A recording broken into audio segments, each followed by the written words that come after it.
So many people are offended with God. Yes, this sounds funny, but it's the reality. Maybe you were believing God for something and it didn't happen the way you were expecting.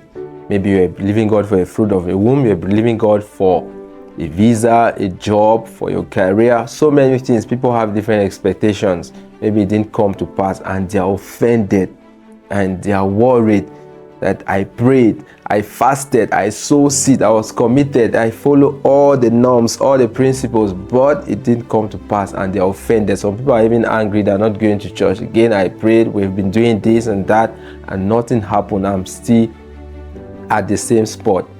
No, this is wrong. Please, I just want to encourage you, please, you don't have to be offended with God. The Bible says in Matthew chapter 11 verse 6, Jesus himself was saying that blessed is he who is not offended with me. Jesus was saying, so you are being blessed because you are not offended in me, my ways, the way I'm doing my things. You don't have to be offended with God. He is the creator of the heavens and the earth. He sees the beginning from the end. He knows what is best for you. Okay, the Bible says, as the heavens are higher than the earth, so are his ways higher than our ways, and our thoughts, what we are thinking. The thought of God is higher than whatsoever thing we are thinking, whatsoever we can imagine. God has the best. God knows the best. He knows what's best for us at the right time.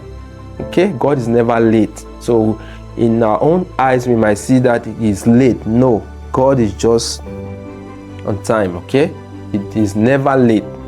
So you don't have to be offended with God. I understand the situation. You just need to keep pressing forward. Okay, he rewards those who seek him diligently. You are consistent. You keep seeking God diligently. That's when you get your reward.